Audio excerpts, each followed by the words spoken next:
Bueno, hoy vamos a continuar. Tengo pues la oportunidad de que el pastor hoy me dejó continuar el tema. El martes habíamos visto el tema sobre la maldición y que era importante que nosotros los hijos de Dios entendiéramos cómo la maldición opera y cómo podemos evitarla o sacarla pues de nuestro hogar, y de entender de que la maldición viene de parte de Dios, que no es Satanás el que maldice, porque la capacidad de bendecir y de maldecir es un atributo de Dios. Dios es el que bendice o el que maldice. Y cuando usted estudia la palabra de Dios, usted se va a dar cuenta de que todas las maldiciones que se establecieron en la Biblia a causa del pecado y de la maldad, como consecuencia de la desobediencia, trajo maldición de Dios hacia esas generaciones. Entonces veíamos el martes que el que no tenía a Cristo, que era llamado impío, pues esta persona vivía en maldición, nacía bajo maldición, dice, por cuanto todos pecaron y están destituidos de la gloria de Dios. Y veíamos en Génesis 3 la primera maldición que se realiza de parte de Dios a la humanidad. ¿Cuál fue? Maldita será la tierra por tu causa. O sea que la primera maldición manifestada de Dios hacia algo fue hacia la tierra, y a la mujer pues le generó, digamos, consecuencias por su desobediencia, el dolor a parir, lo que era el deseo del marido. Bueno, veíamos toda esa parte. Pero entonces veíamos que en el que no tiene a Cristo, lamentablemente vive bajo maldición. Todo aquel que no tiene a Cristo en su corazón, sobre él hay maldición. ¿Por qué? Porque ha nacido con una naturaleza de pecado, porque viene con esa maldición desde sus padres, y él la activa a través de su propio pecado y de su propia digamos, decisión. Si bien cada uno no va a morir por el pecado del padre, lo veíamos en el martes, cada uno va a morir por su propio ¿qué? Por su propio pecado. Por eso es que usted cuando llega a Cristo, cuando usted llega a Cristo con su familia, ya los hijos ya los ha tenido, están grandes. Si usted no concientiza a sus hijos de que tienen que hacer de nuevo, que tienen que buscar de Dios, porque en ellos hay una maldición, no porque yo me entregué hoy, quiere decir que mis primos nacieron de nuevo. Yo le hablo a mis primos, le digo, usted tiene que nacer de nuevo, mijo, porque sobre nosotros hay maldición generacional. Entonces, si no nace de nuevo, pues va a venir esas maldiciones. ¿Cómo la va a activar? Cuando empiece a pecar. Entonces, por eso es que muchas veces vemos en la iglesia a la mamá súper consagrada, el papá súper consagrado y el hijo en las calles. ¿Por qué, pastora? ¿Fueron malos padres? No siempre, fueron buenos padres. Lo educaron, le dieron palabra, le dieron instrucción, pero este hijo, cuando tomó decisiones, empezó a activar la maldición que ya en él había. ¿Fue culpa de la mamá? No, por orar la mamá tanto, Dios extendió los días de este hijo, de esta hija, o de este papá, o de esta hermana, o de este primo. Pero como la maldad alcanza, el pecado, siempre la consecuencia va a alcanzar. Dios es misericordioso, pero hay gente que apresura su muerte, apresura la situación que tiene. Entonces veíamos eso de que se presentaba una solución para la maldición. La única solución para la maldición es Cristo. No existe nadie más, ningún ser, o sea, no existe nadie que pueda quitar la maldición. ¿Por qué? Porque solo el que la pone tiene el poder para quitarla. ¿Sí me entiende? Entonces vamos un momento a Proverbios 3:33. Entendíamos que la maldición era de alguna manera u otra. ¿Qué pasa? La desobediencia trae el pecado trae juicio, y el juicio trae sentencia, y la sentencia tiene que ser ejecutada. Eso lo veíamos el martes en Génesis 3, que Dios no trae un juicio sin antes haber dado una instrucción.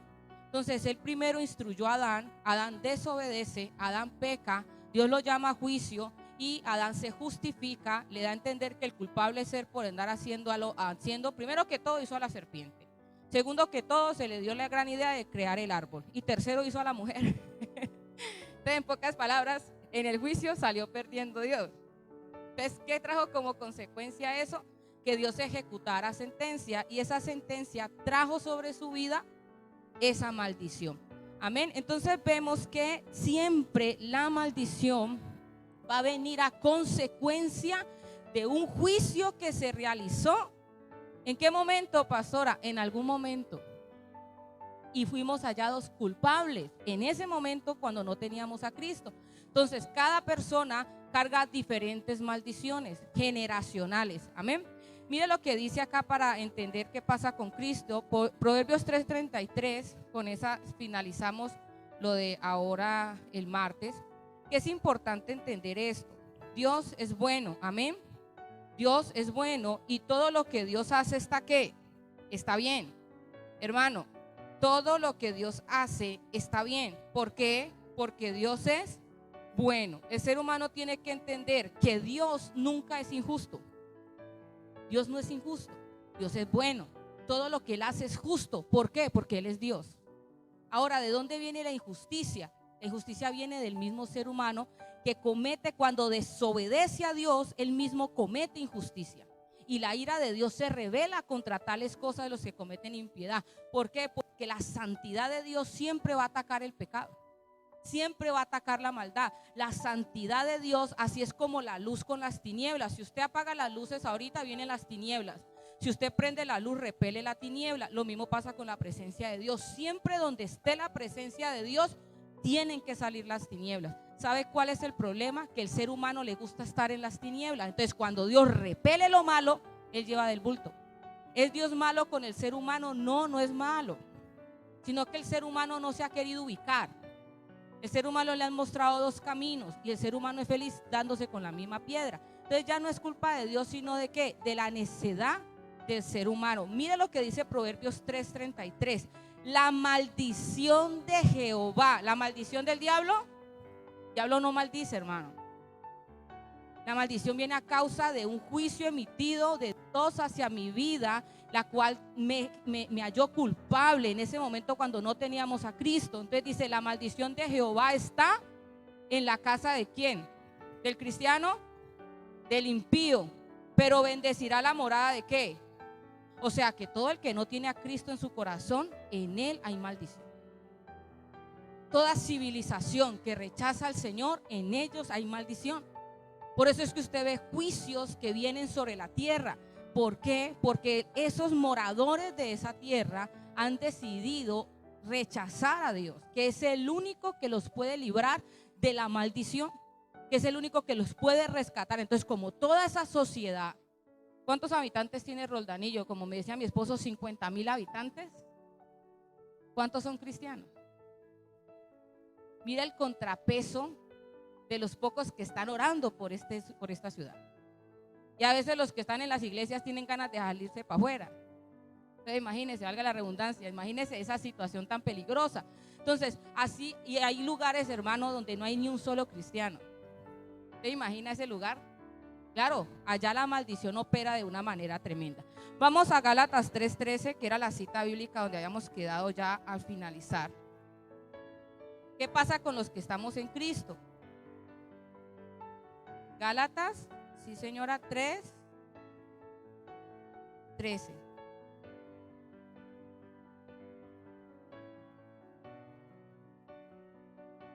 ¿Lo tenemos?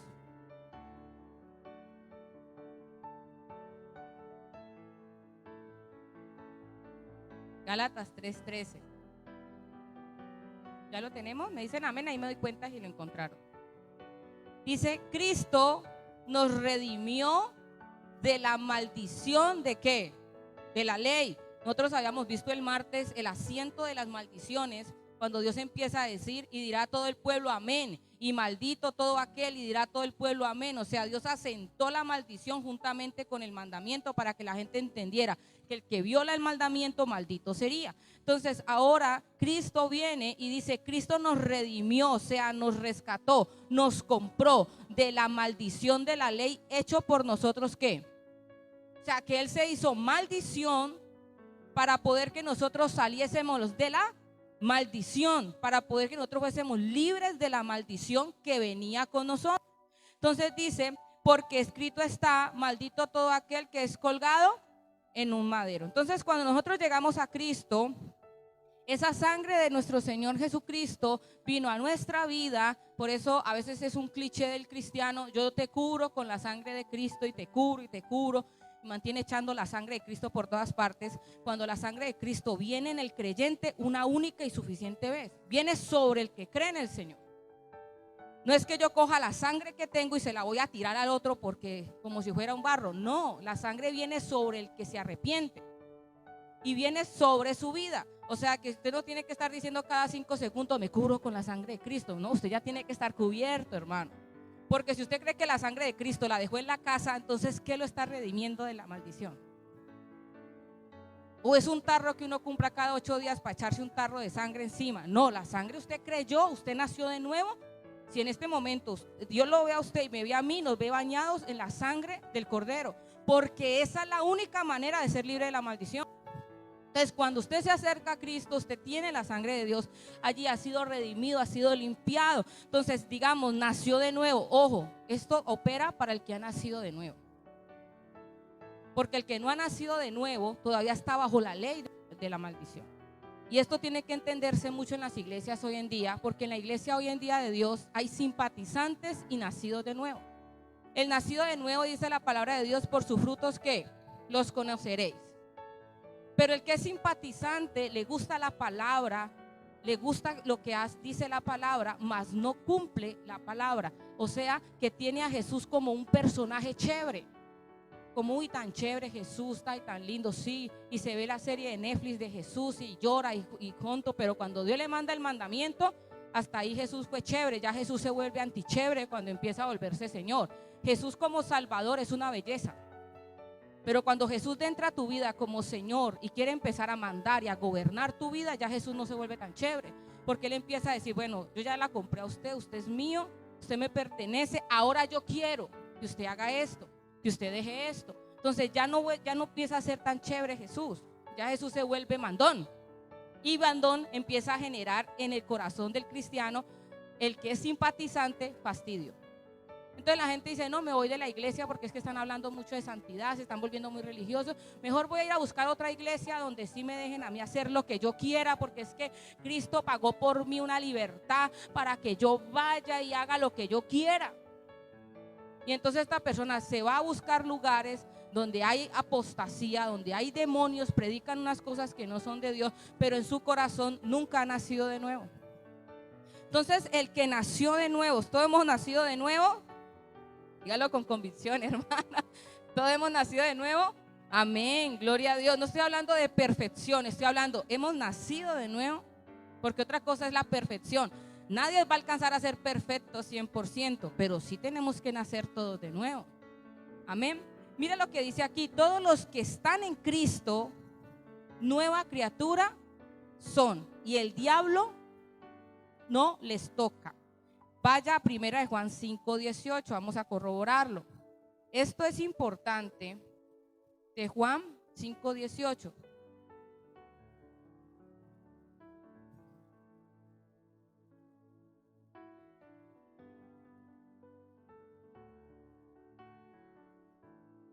Cuando lo tenga me dice amén. ¿Lo tenemos ya todos? 1 Juan 5:18. Lo leemos en el nombre del Señor. Sabemos que todo aquel que ha nacido de ¿quién? O sea, nacido de nuevo, no practica ¿qué? El pecado. Pues aquel que fue engendrado por Dios, Dios le ¿qué? Le guarda, y el maligno no le toca. La palabra practicar significa ejercer continuamente. Cuando yo le estoy diciendo que no estoy hablando de perfección, sino que estoy hablando de alguien que es nacido de Dios, que han sido engendrado por Dios, es una persona a la que no hay que convencer que el pecado existe. Él sabe que hay pecado. Es una persona que entiende que no está bien practicar el pecado, que si bien podemos tener situaciones, hay gente que del susto va a poder mentir. Hay gente que se le olvidó pagar los impuestos, ahí ya está robando. Hay gente que le dieron una devuelta de más y dijo gloria a Dios y nunca la devolvió. O sea, hay muchas cosas en las que nosotros podemos llegar a fallar en un mandamiento porque somos seres humanos. Pero Dios está diciendo que el que es nacido de Dios, ¿qué? No practica el pecado. Y practicar significa ejercer continuamente la misma acción. O sea que yo no puedo volverme practicante de un mismo acto que Dios condena. Si Dios condena la mentira, yo puedo decir 2 o 3 mentiras en mi vida, pero no puede volverse un hábito, porque ya estoy siendo practicante de la mentira, por lo que estoy pecando contra Dios, porque estoy ¿qué? Mintiendo. Eso es lo que no se le ha enseñado a la iglesia. Cualquiera puede en un momento de debilidad llegar a pecar. El que sabe hacer lo bueno y no lo hace, se le es pecado. Pero cuando usted, el Espíritu Santo, viene y lo redarguye y le dice: hiciste mal, pecaste, fue una mala opción. ¿Qué hacemos nosotros? Pedimos perdón, nos reconciliamos y corregimos nuestro camino. Por eso la palabra dice que el que confiesa su pecado y se aparta, alcanza la misericordia. Amén. Entonces, lo que nos enseña la palabra de Dios es que no debemos de practicar el pecado. ¿Y qué dice? Aquel que fue engendrado por Dios, Dios le ¿qué? Le guarda, y el maligno no le toca. Pero seamos honestos, eso es una verdad que no se cumple siempre. Porque a los hijos de Dios que han nacido de nuevo, que procuran hacer lo bueno delante de Dios, todavía hay maldición en su casa. Todavía puede haber maldición en su vida. Porque él está pasando cosas que él no entiende. Señor, yo oro, yo ayuno, yo leo la Biblia, yo voy a la iglesia, yo procuro hacer tus mandamientos. Señor, ¿qué está pasando? ¿Qué está sucediendo? ¿Por qué hay maldición? ¿Qué diferencia hay entre prueba y maldición? La prueba es momentánea. La prueba está diseñada por Dios no para destruirte, sino para que pongamos por obra el fruto del Espíritu Santo aplicado a esa situación. Entonces, ¿cuál es el fruto del Espíritu Santo? Amor, gozo, paz, paciencia, benignidad, bondad, fe, templanza. Bueno, toda la parte del fruto del Espíritu Santo. Entonces Dios viene con la prueba. Y la prueba es que Dios dice: vamos a probar a mi hijo, a que aprenda a tener mansedumbre. Entonces lo manda, que la gente no lo mande bien. También dice: vamos a probar a mi hijo para que confíe en mí. Vendrán situaciones donde tendrás que confiar, donde quizá haya persecución, donde quizá haya enfermedad, donde quizá haya un momento de escasez. Eso se llama prueba. Pero la prueba de Dios tiene una característica: no dura lo suficiente para destruirte, sino para que puedas salir de ella.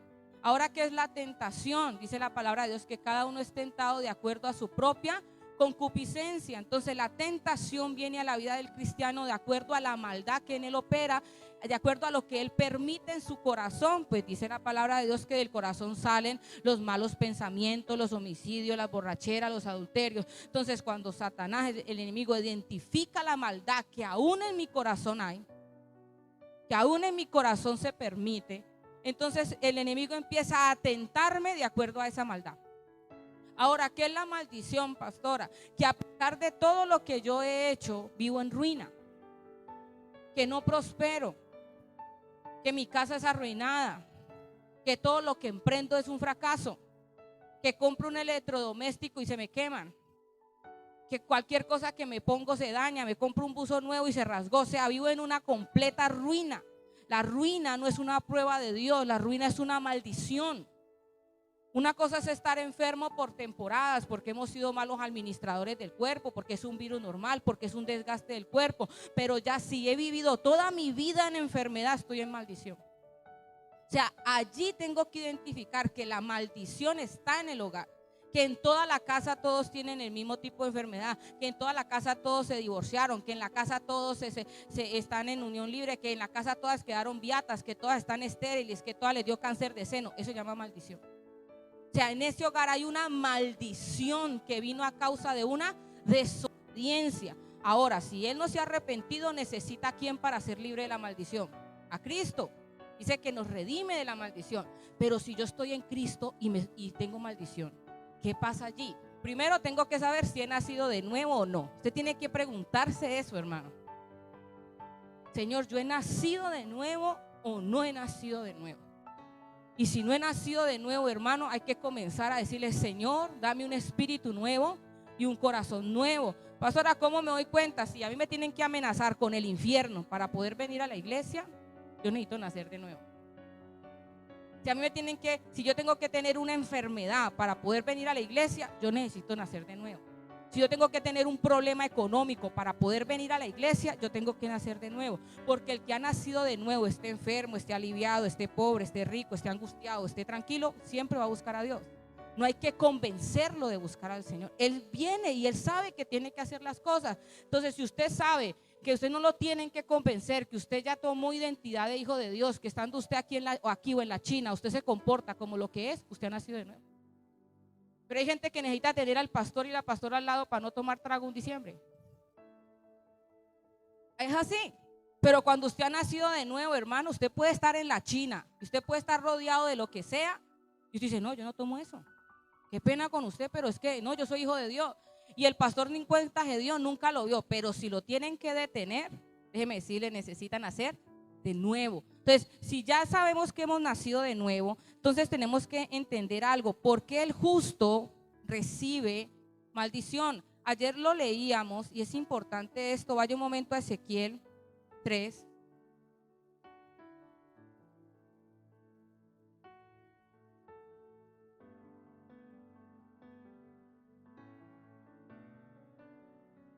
Y vamos a complementar un poquito esta cita. Ezequiel 3, versículo 16. Lo leíamos el martes, pero vamos a ver a leerlo. 3:16.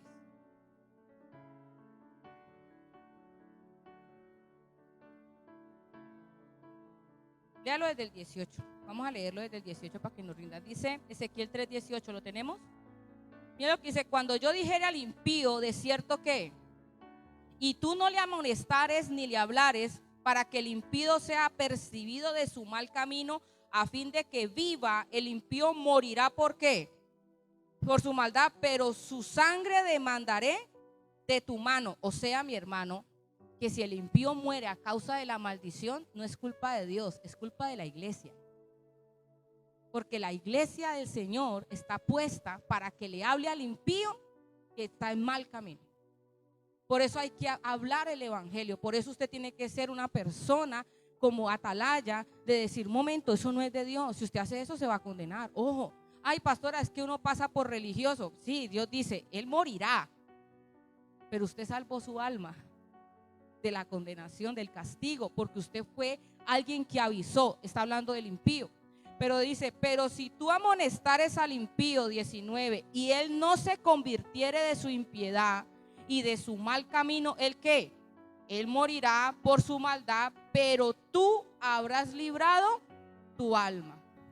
O sea que usted se libró de responsabilidad de lo que aconteció con esta persona que no ha tenido a Cristo en su corazón. 20, el que necesitamos para este momento. Si el justo, ¿quién sabe qué es un justo? Aquel que ha sido ¿qué? Justificado por nuestro Señor, aquel que ha sido santificado. Nadie por sí mismo puede llamarse justo a no ser de que haya sido justificado a causa de nuestro Señor Jesucristo. Dice, si el justo se apartare de ¿qué? De su justicia e hiciere maldad y pusiere yo tropiezo delante de él, él morirá porque tú no le amonestaste en su pecado, morirá, y sus justicias, oiga, y sus justicias que había hecho no vendrán en memoria, pero su sangre demandaré de tu mano. 21, pero si al justo amonestares para que no peque y no pecare, de cierto vivirá, porque fue amonestado, y tú habrás librado tu alma. ¿Qué pasa? ¿Por qué el justo, si dice la palabra de Dios que el que es nacido de Dios ya no practica el pecado? Entonces, ¿por qué el justo, si tiene al Espíritu Santo dentro de su corazón, por qué el justo va a pecar? ¿Por qué el justo empieza a pecar nuevamente? Es importante entender esto, porque hoy en día en las iglesias la gente no entiende que el justo, los que han sido justificados, pecan por dos razones. Una, la mala enseñanza. Dos, la ignorancia. Entonces, una persona viene nacida de nuevo y es tocada, pero no tiene conocimiento de la palabra de Dios. No sabe qué es lo bueno ni qué es lo malo en cuanto al conocimiento del evangelio. Él nació de nuevo, tiene al Espíritu Santo, pero Dios puso a los ministros para la edificación ¿de qué? De la iglesia, porque si cada uno se edificara a sí mismo, entonces no habría necesidad de cuerpo de Cristo. Entonces esta persona adentra y empieza a recibir la palabra de Dios. Pero ¿qué pasa cuando el justo no es direccionado de la manera correcta? Aquí entra lo que dice la palabra de Dios en Apocalipsis, vaya un momento, 2:14. Y esto es lo que nosotros que hemos nacido de nuevo tenemos que tener mucho cuidado, hermano, porque Dios está diciendo que si el justo se aparta para hacer lo malo, morirá. Pero si fuere, como se dice, amonestado, entonces si él se apartare, ¿qué pasa? Vivirá.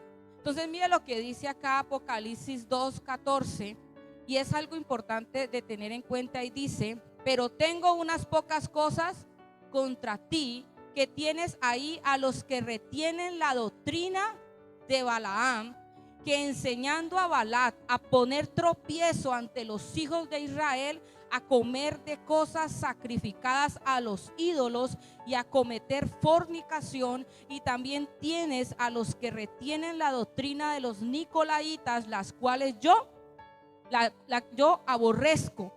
16, por tanto arrepiéntete pues, si no vendré a ti pronto y pelearé contra ellos con la espada de mi boca. Entonces aquí hay dos cosas que le está diciendo a la iglesia. ¿Qué le está diciendo? Que hay una doctrina que es la de Balaam y la doctrina de las nicolaitas. Déjeme decirle, hermano, que hoy en día está así.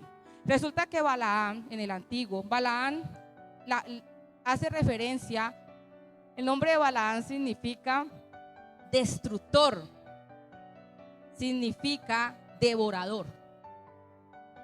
Este hombre en el Antiguo Testamento, voy a resumirle más o menos, usted vaya, le hace Números 22 hasta el 25, le dejo eso de tarea, se lo voy a resumir.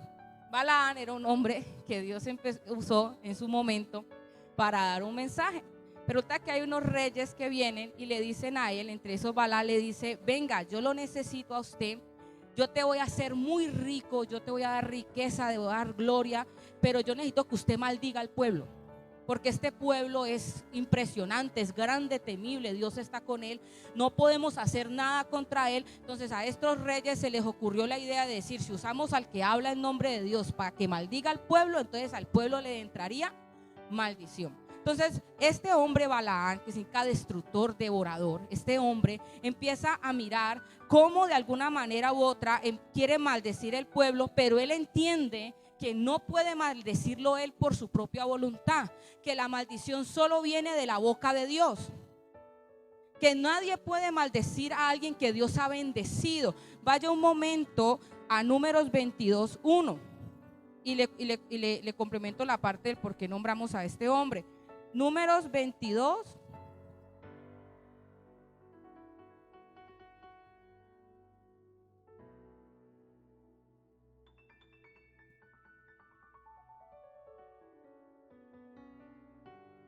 Entonces lo voy a leer más o menos hasta el 14 para entender esto, hermano.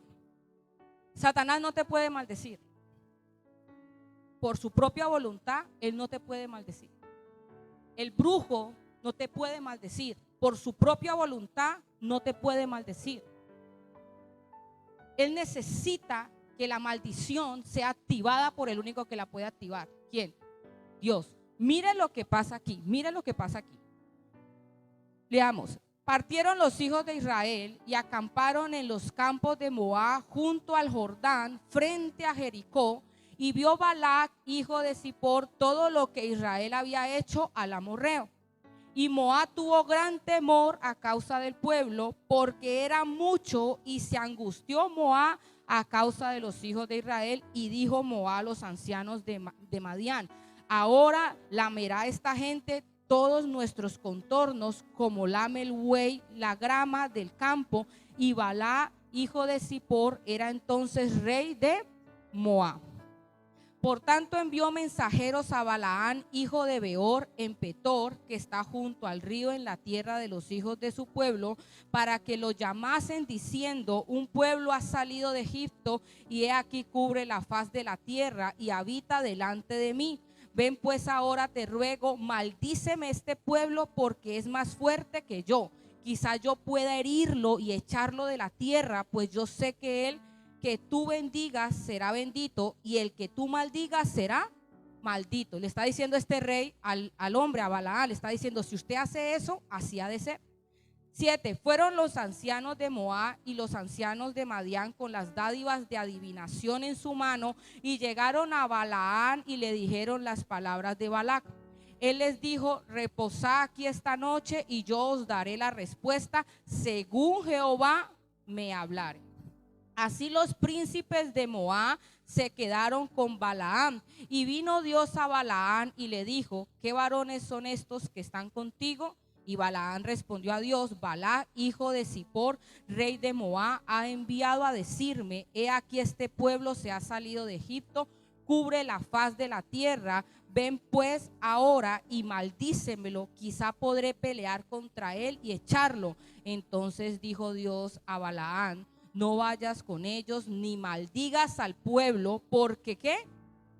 Bendito es. Así Balaam se levantó por la mañana y dijo al príncipe de Balac: volveos a vuestra tierra, porque Jehová no me quiere dejar ir con vosotros. Y los príncipes de Moab se levantaron y vinieron a Balac y dijeron: Balaam no quiso venir con nosotros. Mira, lo tremendo es que esta gente quería que Balaam maldijera al pueblo. Pero Balaam sabía que si Dios no lo permitía, sus palabras eran infructuosas. Entonces Dios le dice: no puedes bendecir porque este pueblo es ¿qué? Bendito. Vaya de este momento y vaya al versículo 31. Salte al 31.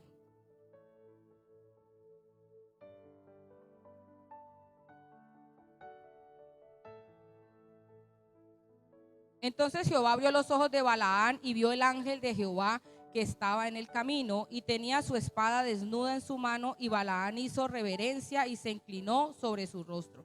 Y el ángel de Jehová le dijo: ¿por qué has azotado tu asna hasta 3 veces? He aquí yo he salido para resistirte, porque tu camino es ¿qué? Perverso. Le dijo a Balaam: tu camino es que es perverso. Balaam quería maldecir al pueblo, pero no sabía cómo. Dice: delante de mí el asna ha visto y se ha apartado luego de delante de mí estas 3 veces, y si de mí no se hubiera apartado, yo también ahora te mataría a ti y a ella dejaría viva. Entonces Balaam dijo al ángel de Jehová: he pecado porque no sabía que tú te ponías delante de mí en el camino. Mas ahora, si te parece mal, yo me volveré. Y el ángel de Jehová dijo a Balaam: ve con esos hombres, pero la palabra que yo te diga, esa hablarás. Así Balaam fue con los príncipes de Balac. Oyendo Balac que Balaam venía, salió a recibirlo a la ciudad de Moab, que está junto al límite de Arnón, que está al extremo de su territorio. Y Balac dijo a Balaam: no envié yo a llamarte, ¿por qué no has venido a mí? ¿No puedo yo honrarte? Balaam respondió a Balac: he aquí yo he venido a ti, mas podré hablar alguna cosa. La palabra que Dios pusiera en mi boca, esa hablaré. Y fue Balaam con Balac y vinieron Kiriat-Huzot, y Balac hizo matar bueyes y ovejas y envió a Balaam y a los príncipes que estaban con él. 41. El día siguiente Balac tomó a Balaam y le hizo subir a Baal, y desde allí vio a los más cercanos del pueblo. Siga el 23. Y Balaam dijo a Balac: edifícame aquí 7 altares y prepáreme aquí 7 becerros y 7 carneros. Balac hizo como lo dijo Balaam, y ofrecieron Balac y Balaam un becerro y un carnero en cada altar. Y Balaam dijo a Balac: ponte junto a tu holocausto y yo iré, quizá Jehová me vendrá al encuentro, y cualquier cosa que me mostrare te avisaré. Y se fue a un monte descubierto, y vino Dios al encuentro de Balaam, y éste le dijo: 7 altares he ordenado, y en cada altar he ofrecido un becerro y un carnero. Y Jehová puso palabra en la boca de Balaam y le dijo: vuelve a Balac y dile así. Y volvió a él, y he aquí estaba él junto a su holocausto, él y todos los príncipes de Moab. Denme un segundo. Todos los príncipes de Moab. Y él tomó su parábola y dijo: de Harán me trajo Balac, rey de Moab, de los montes del oriente. Ven, maldíceme a Jacob, y ven, execra a Israel. ¿Por qué maldeciré yo al que Dios no? ¿Sí lo está leyendo? Números 8, número 23, 8. Mire que él empieza a profetizar. Y Balac dice: ya, están los altares, están los sacrificios. Este príncipe Balaam va a profetizar. Balaam va a hacer lo que yo le he pedido. Y empieza Balaam a hablar. Y ahora empieza como empieza a escucharlo este príncipe y abre la boca a Balaam y empieza a profetizar. ¿Acaso podré yo maldecir lo que Dios no maldijo? O sea, ¿por qué no podía? Porque la maldición no puede venir a causa de alguien, sino que es la consecuencia de la desobediencia. Entonces, cuando Dios en el Apocalipsis está enseñando que ellos siguen la doctrina de Balaam, cuando usted va allí mismo a Números 25, usted se va a dar cuenta que ellos sí lograron hacer algo, y es que Satanás, en este caso ocurre que el pueblo se quedó cerca de esa ciudad y empezaron a prostituirse. Empezaron a casarse con las mujeres de ese pueblo. Vaya un momento al 25 ya para terminar esta parte. Y es importante esto de Números, porque en todos estos capítulos 22, 23 y 24, lo invito a que lo lea en casa, se va a dar cuenta que por más de que Balac insistió que Balaam maldijera al pueblo, no lo pudo hacer. Le fue imposible maldecir al pueblo, demostrando en todas las ocasiones de que nadie puede maldecir lo que Jehová ha bendecido. Entendamos esto. Pero en Números 25 ocurre algo, versículo 1, que dice: moraba Israel en Sitín y el pueblo empezó a fornicar con las hijas de Moab. Entonces, cuando usted lee Apocalipsis, dice que retienen la doctrina de Balaam, que significa esa enseñanza que prostituye al que es lleno de Dios. Resulta que Satanás sabe, porque Satanás es el devorador. Él entiende, por eso hay una palabra tan tremenda que uno tiene que tener cuidado. Dice: pastora, pero es que el diablo no nos toca. Sí, siempre y cuando estemos en Cristo, hermano. Vaya a 2 Corintios 2:11.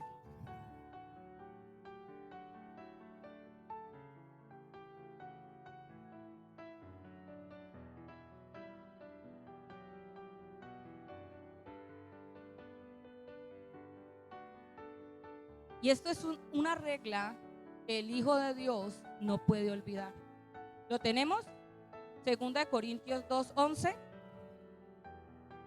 Mira lo que dice acá la palabra de Dios: para que Satanás no gane ventaja alguna sobre nosotros, pues no ignoramos sus ¿qué? Sus maquinaciones. La palabra maquinación significa proyecto o acechanza artificiosa y oculta, dirigida regularmente a mal fin. Eso significa acechanza. Entonces llega Satanás, ya limpió, él lo tiene en las manos, pero entonces ve al Hijo de Dios y empieza a acechar. Como hoy en día los hijos de Dios, una gran mayoría, no todos, no aquí, por allá, pero una gran mayoría anhelan en su corazón hacer lo malo, detestan los mandamientos de Dios, no los quieren aplicar. Satanás ya identificó eso en las iglesias. Entonces llega él y empieza a decir: voy a hacer una idea. Yo no los puedo maldecir, yo no los puedo dañar, pero voy a hacer, o voy a empezar a influenciar para que le enseñen cosas que no son. Entonces viene el Balaam por ahí humano: hermana, ¿y usted va a hacer pesebre? No, pues no sé, pero si es en honor a Jesús. ¿Será? Sí, pues yo no le veo nada malo. Cuando Dios dice que la idolatría trae maldición, y eso es paganismo, hermano. Eso es paganismo. Es bonita, sí, pero es paganismo. Llega el que llega y celebra Halloween como los que yo vi en TikTok. Yo soy cristiano, pero celebro Halloween. Uy, qué terrible eso. Eso es paganismo. Entonces llega y le dice: ¿por qué el justo peca? Por una mala enseñanza. Entonces llega alguien, y como el justo no lee la Biblia, muchas veces, porque hay justos que no leen la Biblia, hermano, lo que sea el pastor en estos días, la verdad, no se sabe la Biblia, uno no la lee. Entonces Entonces, como no la lee, es ignorante, y al ser ignorante el diablo se aprovecha de esa ignorancia. Entonces llega una prédica, ve un cristiano, ve un hombre de renombre, hermano, un hombre que es usado por Dios, un hombre que era lleno de Dios, y dice, no, es que yo salgo y celebro, yo no celebro el Halloween, pero yo me disfrazo para ganar las almas para Cristo, o sea, me visto de tinieblas para ganar las tinieblas. Eso es incongruente. ¿Dónde dice Dios que yo tengo que volverme tiniebla para ganar tinieblas? Cuando Dios me dice que yo debo de ser luz en medio de las tinieblas. Entonces los nuevos, los que están viendo eso, dice, ay no, pues si él se disfrazó, quiere decir que yo me puedo disfrazar. Y evangelizo a unos 4. El ejemplo que yo les daba el martes. ¿Qué pasaría si usted me hubiera visto por allá a mí en el obispo? Yo no sé dónde se llama esa vaina que queda por allá afuera. Y usted me ve con un sombrero grandote disfrazada de bruja. Hermano, es que estoy evangelizando a Roldanillo para Cristo. Y disfrazada hasta el cogote y maquillada. ¿Usted qué pensaría? Los que son llenos de Dios va a decir, la pastora enloqueció. Pero los que son nuevos van a decir, ve, claro, sí podemos hacerlo. Entonces, a eso se le llama enseñanza artificiosa. Satanás, hermano, es muy inteligente. Él no perdió la inteligencia. La Biblia no dice que él se haya vuelto bruto cuando lo sacaron del cielo. Él sigue teniendo esa sabiduría para lo malo, pero la sigue teniendo. Y es muy inteligente para llevar al justo a hacer ¿qué? Lo malo. Entonces, ¿por qué el justo peca? La mala enseñanza. Lucas 6:40. Yo tengo que tener en cuenta, hermano, por eso usted tiene que tener cuidado, hermano, a quien escucha. Porque hoy en día hay gente que le está enseñando con la excusa de la gracia a pecar a los creyentes, cuando Dios no está diciendo que no pequemos, no practiquemos el pecado. Le voy a decir por qué. Porque la práctica del pecado detona en mi vida la maldición de Dios. Si bien Dios es bueno y misericordioso y abogado tenemos para con el Padre, a Jesucristo el justo, yo tengo que tener cuidado cuando dice que el que peca deliberadamente y pisotea la sangre del Hijo. ¿Por qué dice eso, pisotear? Significa que pisotear significa burlarse de ella. Entonces, como la está pisando, dice que le espera una horrenda expectación de juicio. ¿Sabe qué significa expectación? A la expectativa de. O sea, de que tarde que temprano esa acción repetitiva, Satanás le dice, tranquilo, hágalo. No, y no va a pasar nada. Entonces, ay, mira, ve, yo hoy vi pornografía y yo voy a la iglesia y hablo en lenguas y mira, no pasó nada. Él ya lo dice, no, tranquilo, que no va a pasar nada. Porque todavía tenés la mechita prendida, todavía tenés abogado para con el Padre porque hoy la embarraste. Pero tranquilo, mañana es otro día. Entonces mañana vuelve el diablo y le dice, ¿qué tal si la vemos hoy? Uy, sí, volvió y la vio, pero Dios es grande y misericordioso, ¿no es cierto? Y él volvió y pidió perdón y dijo, uy, Señor, hoy vi pornografía, perdóname, pero Dios es misericordioso. Pero al tercer día vuelve Satanás y le dice, ¿qué tal si la vemos hoy? Entonces ya empieza a decir que el que peca y reza. Entonces Satanás dice, hágale. Hasta que llega un momento en que ya la sangre no es alcahueta. Y viene una grande, porque dice que Jesucristo es el abogado que justo. Y la palabra de Dios en Salmo dice que la simiente del trono de Dios es justicia y juicio. Entonces, ¿qué significa eso? Llega Satanás, que es el devorador, que es el acusador, llega delante de la presencia de Dios, como Balaán cuando estaba bregando a buscar de que maldijera Dios al pueblo, pero como el pueblo era bendito no podía maldecirlo. Entonces Balaán le enseñó a ellos a adentrar, a prostituirse, o sea, les enseñó a que se corrompieran para que la maldición de Jehová sí viniera después sobre ellos. Entonces Satanás dice, mira, tu hijo hoy pecó. Entonces dice el Señor Jesús, abogado tiene para con el Padre, a mí, mi hijo, yo lo perdono porque lo confesó. Listo. Al otro día vuelve Satanás. Otra vez pecó tu hijo. El Señor, abogado tenemos para con el Padre. Porque es que hay una cosa es pedir perdón con arrepentimiento genuino y otra cosa es, ay, perdóname, Señor, no lo vuelvo a hacer. Y vuelve al otro día, va y mira. O sea, son dos cosas diferentes. Hasta que llega un punto en el que dice, Señor, tu palabra dice que el que es nacido de Dios, porque Satanás sabe mejor Biblia que cualquiera, el que es nacido de Dios no practica el pecado. Y tu hijo lleva muchos meses haciendo lo mismo. Entonces tú que eres justo, la maldición se tiene que activar. Viene un juicio. Por última instancia, Dios viene y hay un día, ese día hacen una prédica, ese día Dios le habla, apártese de la inmundicia, apártese. Dios le está taladrando en esa, y él como que no es por ahí, él lo ignora. Uy, sí, tremendo. Pero Dios le está advirtiendo, porque después de esa advertencia la maldición va a venir a su vida. Entonces la persona salió y tan llevó del bulto. Uy, ¿por qué Dios lo permitió? No, Dios desde hace rato te estaba advirtiendo, pero la persona no entendió. Entonces cuando hablamos de Satanás, que él es el que es el artífice de eso, él empieza a traer esas enseñanzas. Igual que la enseñanza de los nicolaitas, que hoy en día se ve mucho. Nicolaita viene a ser la persona que pervertían las costumbres morales y religiosas. Su doctrina viene siendo gnóstica. Entonces los nicolaitas pervertían. Hermano, ¿qué se está viendo hoy en día en la iglesia del Señor? Enseñanza que pervierte, enseñanza que pervierte. Por eso usted ve pastores que dicen, hermano, oramos hasta las 12 y de las 12 en adelante pachangueamos un rato. Por eso es que usted ve pastores en las redes sociales que le dicen a usted, no, usted puede hacer esto, usted puede hacer lo otro. No, es que Dios nos dio libertad, libertad para no pecar. Libertad para no pecar. Porque el que peca, esclavo es del pecado, entonces libre no es. Entonces cuando hablamos, entendemos eso, uno dice, Dios mío, claro, yo puedo cometer un error, bueno, yo puedo llegar a pecar, yo me arrepiento, pero no lo puedo volver una práctica porque la maldición va a llegar a mi vida. Ahora, ¿qué consecuencias trae la horrenda expectación de juicio?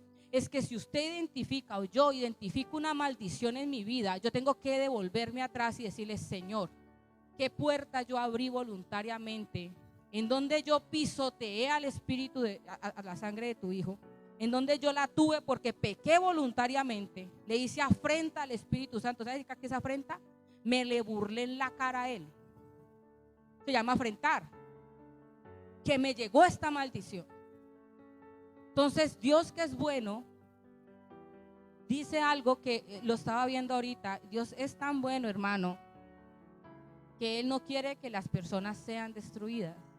Y Él dice, un corazón contrito y humillado no menospreciará jamás. Y cuando nosotros entendemos eso, vaya un momento ya para ir finalizando, porque esto es muy amplio y tiene muchas cosas, pero dos cosas que usted y yo tenemos que desarraigar, hermano, es la doctrina de Balaán y la doctrina de los nicolaitas en mi vida, si yo la estoy tolerando. Porque si yo estoy permitiendo que esa doctrina que prostituye la palabra, que la vuelve vana, esa doctrina de los nicolaitas que me lleva a mí a no ser la diferencia, sino a estar metido entre los que no son, entonces puede haber maldición en mi vida y puede que yo esté pasando situaciones que no entiendo, y para poder que vuelva de nuevo, que vuelva de nuevo, porque Dios es tan bueno, hermano, que Dios quita de nosotros la maldición de Deuteronomio 31. ¿Qué pasa si la persona, cómo quito, pastora, la maldición en mi vida? ¿Cómo quito la maldición? ¿Cómo logro, si yo pequé voluntariamente, si yo afrenté al Espíritu de gracia, si yo sabía que estaba mal la fornicación, pero siendo cristiana, ya de años en la congregación forniqué con alguien siendo consciente, y hoy en día puedo estar recogiendo enfermedad o ruina o maldición en mi vida? ¿Cómo hago? ¿Qué puedo yo hacer? Dios ya me condenó, no, pero el proceso sí se tiene que hacer. El proceso es de ir a Dios y no decirle perdóname por si de pronto, sino decirle a Dios, Señor, estoy delante de ti, pequé voluntariamente, Señor, hice lo malo, me le burlé en la cara al Espíritu Santo, y por si no fuera poco, te pisoteé la sangre cuantas veces quise. Eso se llama reconocer. Señor, entra en silicio. Mira lo que, para terminar, lo que dice Deuteronomio 31, condiciones para la restauración y la bendición. Dice la palabra de Dios, sucederá que cuando hubiere venido sobre ti todas estas cosas, la bendición y la maldición que he puesto delante de ti, y te arrepintieres en medio de todas las naciones a donde te hubiere arrojado Jehová tu Dios, y te convirtieres a Jehová tu Dios, y que obedeciera. ¿Lo está leyendo?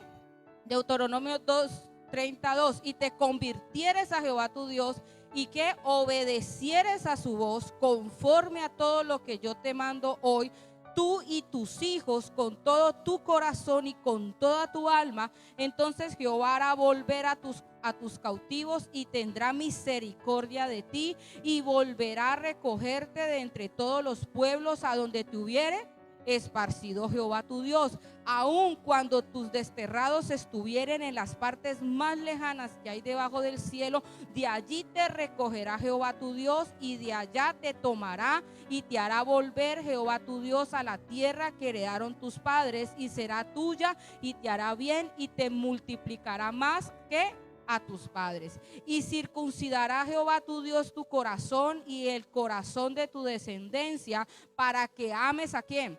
A Jehová tu Dios con todo tu corazón y con toda tu alma, a fin de que vivas. Y pondrá Jehová tu Dios todas estas maldiciones, lo que vino a mi vida por la desobediencia, la devolverá a los enemigos, dice, sobre tus enemigos y sobre tus aborrecedores que te persiguieron. Y tú volverás y oirás la voz de Jehová y pondrás por obra todos sus mandamientos que yo te ordeno hoy, y te hará Jehová tu Dios abundar en toda obra de tus manos, en el fruto de tu vientre, en el fruto de tu bestia y en el fruto de tu tierra, para bien. Porque Jehová volverá a gozarse sobre ti para bien, de la manera que se gozó sobre tus padres. ¿Cuándo qué? Obedecieres a la voz de Jehová tu Dios. ¿Para qué? Para guardar sus mandamientos y sus estatutos escritos en este libro de la ley. Cuando te convirtieres a Jehová tu Dios, ¿con qué? Con todo tu corazón y con toda tu alma, porque este mandamiento que yo te ordeno hoy no es demasiado difícil para ti, ni está lejos, no está en el cielo para que digas, ¿quién subirá por nosotros al cielo y nos lo traerá y nos lo hará oír para que lo cumplamos? Ni está al otro lado del mar para que digas, ¿quién pasará por nosotros el mar para que nos lo traiga y nos lo haga oír a fin que lo cumplamos? Porque cerca de ti está esta palabra, en tu boca, en tu corazón. ¿Para qué? Para que la cumplas. Mira, yo he puesto delante de ti hoy la vida y el bien, la muerte y el qué.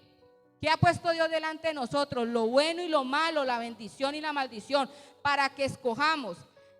Dice, porque yo te mando hoy que ames a Jehová tu Dios, que andes en sus caminos y guardes sus mandamientos, sus estatutos y sus decretos. ¿Para qué? Para que vivas y seas multiplicado, y Jehová tu Dios te bendiga en la tierra a la cual entras para tomar posesión de ella. Mas si tu corazón se apartare y no oyeres y te dejares extraviar, ¿te dejares? Mire lo que está diciendo, se dejare. Hay mucho que se está dejando sacar para el mundo. Dice, y te dejares extraviar y te inclinares a dioses ajenos y les sirvieres, yo os protesto hoy que de cierto pereceréis, no prolongaréis vuestros días sobre la tierra a donde vais pasando el Jordán para entrar en posesión de ella. Si bien esto se lo está diciendo al pueblo de Israel, usted cuando lee los mandamientos del Señor Jesucristo, que estamos estudiando los viernes, por ende los invito, dice el Señor, amarás a Jehová, al Señor, ¿qué? Con todo tu corazón, con toda tu mente. ¿Qué tengo que hacer yo para que la maldición se vaya de mi vida? Amemos a Dios. Amemos su palabra, hermano. Empecemos a hacer lo bueno delante de Dios. Empecemos a honrar al Señor. Entonces Dios va a traer a nuestra vida de nuevo ¿qué? La bendición. Bueno, mis amados hermanos.